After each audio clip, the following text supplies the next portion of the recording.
que esto se materialice. Vamos a conversar de economía, es importante. Hoy en la conferencia, la primera conferencia que dio Alberto Tarola como presidente del Consejo de Ministros, varios ministros participaron, entre ellos el ministro de Economía y Finanzas, Alex Contreras, pero también la ministra de Desarrollo Agrario y Riego, porque hay una necesidad, y así lo anunciaron, de presentar un plan para reactivar la economía y también generar confianza para impulsar las inversiones. ¿Qué es lo que se necesita y cómo pinta el 2023 para la economía peruana? Estamos con Luis Miguel Castilla, exministro de Economía y Finanzas. Luis Miguel, ¿cómo estás? Buenas noches ante todo. ¿Qué tal, Lomán? Gracias por invitarme por la entrevista. A ver, la situación de crisis ha ido bajando. Continúa en ciertas regiones del país, pero esto felizmente ha ido disminuyendo. ¿Cuál debería ser el plan de acción de este gabinete en materia económica? Creo que la recuperación está sujeta a que se logre contener la violencia, que yo creo que hay una tregua. Hay una tregua en tanto por las fiestas navideñas y en tanto el Congreso adelanta algunas reformas constitucionales para ver de qué forma se van a adelantar las elecciones. Yo creo que en el interín han bajado las aguas, pero todavía yace una espada de Damocles sobre la confianza, porque no sabemos exactamente qué esperar de este proceso que se viene. Cada vez que hay elecciones es normal que las decisiones de inversión se paren, todos se ponen en compás de espera. Acá tenemos potencialmente más de un año de espera. Y lo más importante, a mi criterio, es controlar la violencia, que el gobierno logre consolidarse y que la mejora de un gabinete mucho más solvente, técnicamente hablando, con mucha más experiencia, comience a gobernar de una vez. Yo creo que lo que hemos tenido en los últimos meses ha sido un desgobierno total. Ya tenemos mejores cuadros y hay más consistencia en el gabinete. Los riesgos siguen latentes, pero creo que hay más capacidad para poder afrontar los desafíos que tiene el país. Y sobre todo, una palabra clave, generar confianza, ¿no? Porque lo que hemos visto en los últimos meses, efectivamente, la inversión o el sector empresarial no tenía confianza, no tenía predictibilidad, no sabía qué iba a pasar o qué se iba a hacer. Este gabinete, este gobierno de transición, ¿te da al menos cierto nivel de predictibilidad? Sí, yo creo que para empezar vamos a tener un gabinete más cohesionado y no se van a ir por la libre, digamos, algunos ministerios, y creo que hay mayor conciencia de la necesidad de encarar los problemas del ciudadano a pie. Creo que el énfasis que ha puesto la presidenta en temas como la educación, como salud, como el agro, son fundamentales. Y creo que las personas que están a cargo de los ministerios tienen la labor de dejar la retórica de lado y ponerse a adoptar políticas públicas efectivas. Hoy planteabas algunas ideas muy concretas e interesantes en tu columna en el diario Gestión y hablabas justamente de esta necesidad de coordinar con las nuevas autoridades subnacionales que van a entrar, gobiernos regionales, alcaldes, que tienen mucho que decir en este momento, mucho que hacer en realidad. Así es. Y acordémonos, Omar, que básicamente casi más del 60% de la inversión pública la ejecutan los gobiernos regionales y locales. Y estamos en cambio, en 10 días asumen nuevas autoridades. Y usualmente el primer año es de aprendizaje, de rotación, de auditoría de la gestión previa y se desploma la ejecución, una ejecución que no es muy alta. Entonces creo que es vital el acompañamiento que haga el Ministerio de Economía, que haga la Contraloría, que haga Servir, para que no haya este derrumbe en la inversión pública que exacerbe los problemas y no contribuya a la reactivación. Entonces creo que ese es un tema fundamental y la herramienta está en el MEF, tiene oficinas desconcentradas a lo largo del país. Pero se da abasto. Es decir, siempre me pareció muy interesante el caso de determinados distritos que recibían muchísimo dinero por la plata del canon, por la plata de las regalías, distritos ricos que no podían gastar todo lo que recibían porque no tenían pues el capital humano necesario. Ese es un riesgo que hay.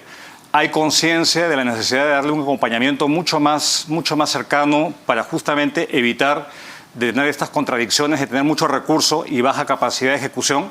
Pero yo creo que un tema central, y lo menciono en la columna que haces alusión, es que el MEF tiene que salirse de la zona de confort, porque no solamente es llevar a cabo un plan de estímulo fiscal o acompañar a los gobiernos regionales, sino se tiene que comprar pleitos que van más allá de sus fueros. Y hay dos áreas que yo creo que son fundamentales. Uno es la gestión de los conflictos mineros. no tanto para que sea un mediador, ni mucho menos, sino que hay muchos compromisos que se adoptan en las mesas de diálogo y hay poco seguimiento y poca concreción. Entonces es entendible que la población se ve defraudada porque no se cumple con lo que se promete. Entonces yo creo que ese es un tema donde el MEF tiene la capacidad de poder poco rayar la cancha y decir esto se puede, esto no se puede y cómo se puede, y acompañar a las autoridades competentes al respecto. Eso va a destrabar inversiones. Hay más de 10.000 millones de inversiones mineras que podrían empezar de haber las condiciones sociales, básicamente. Y lo segundo es que tiene que liderar en áreas donde efectivamente se ha puesto de lado, que es, por ejemplo, en la política laboral en el país. Acá no se pide gran cosa. Las relaciones laborales son de tensión siempre. Pero si el MEF impone que todas las normas pasen por el mínimo test de calidad regulatoria, eso ya es un avance. Y si logra, por ejemplo, convencer a que la CONFIEP, el sector empresarial, retorne al Consejo Nacional de Trabajo, conjuntamente con el Ministerio de Trabajo, conjuntamente con la PCM y otras autoridades, creo que eso va a ser una señal positiva de llegar a medidas más equilibradas y más sensatas. Yo creo que yendo un poquito más allá de la zona de confort, de solamente la política fiscal, eso ayudaría a que esta mayor confianza potencial efectivamente se materializa en inversiones. Y hasta hace solo algunos años, no hace mucho, el Ministerio de Economía pues era un gran ministerio, un ministerio junto con el Premierato. La expectativa estaba puesta en quién iba a ser el ministro de Economía. La sensación que uno tiene en los últimos años, y lo planteas me parece en la columna, es que ha ido perdiendo peso. Ha ido perdiendo peso no solo dentro del Ejecutivo, sino también en el Congreso de la República. Y eso es en función de que los gobiernos que han sucedido desde el 2016 han sido gobiernos que no han tenido mayoría en el Congreso. Así es. Entonces, gobiernos con coaliciones frágiles o políticamente débiles, es mucho más fácil de que le metan goles, porque el MEF también tiene un rol de tapar goles de que el Congreso populista, por definición, intenta meterle. Y obviamente tener una bancada que respalde el accionar del Ejecutivo y del MEF en particular ha sido central. Muchas cosas no se ven públicamente, es mucha acción tras bambalinas de evitar dislates o medidas excesivas por parte del Ejecutivo muchas veces y principalmente del Congreso. Esto se ha venido diluyendo, los proyectos que han sido observados por el MEF, la opinión técnica ha sido puesta de lado en el tema laboral, por ejemplo, en el tema previsional. Entonces creo que es importante que el MEF recupere ese espacio que la tecnocracia y su capacidad le puede brindar para darle mayor sustento a las políticas de gobierno.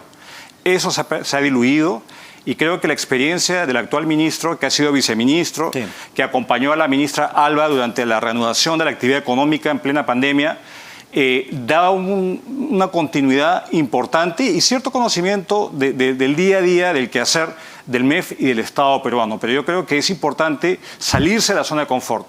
Yo veo con buenos ojos de que adopte una política fiscal expansiva, sería el segundo relanzamiento del plan de estímulo, pero más allá de eso, no perder de vista que el problema central detrás del menor crecimiento es la desconfianza.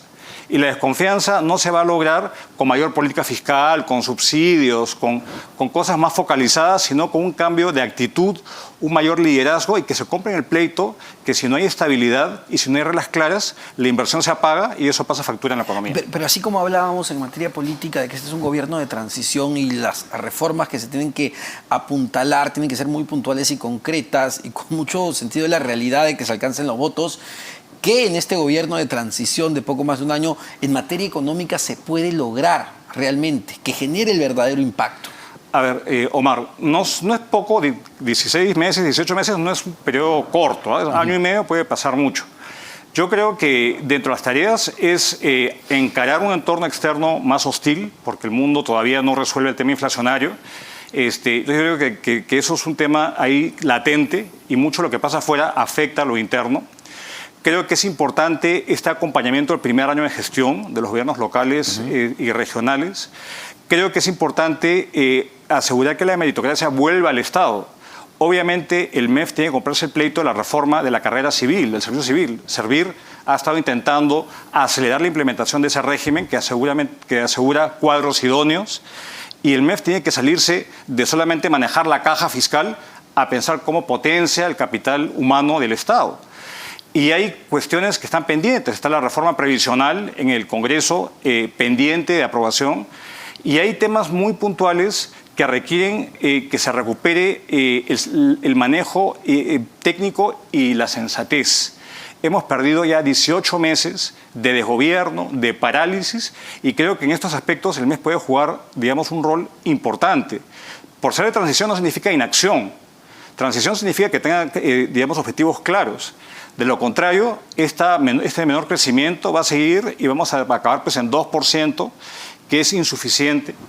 Y otra cosa es que cada vez que hay elecciones, hay siempre el caldo cultivo del populismo. Los congresistas deciden comenzar a optar por políticas antitécnicas y yo creo que el MES debe hacer valer sus fueros técnicos conjuntamente con el Banco Central y otras entidades que tienen un rol central. No podemos caer en una zona de confort y que la economía se vaya apagando. De lo contrario, eso es caldo cultivo para mayor conflictividad, como ha ocurrido en otras ocasiones en nuestra historia. Muchísimas gracias, Luis Miguel Castilla, exministro de Economía y Finanzas, por digamos, estas propuestas y esperemos que en estos 15, 16 meses que todavía tiene este gobierno, que esta transición, se pueden hacer muchas cosas concretas para recuperar eso que es esencial en el país.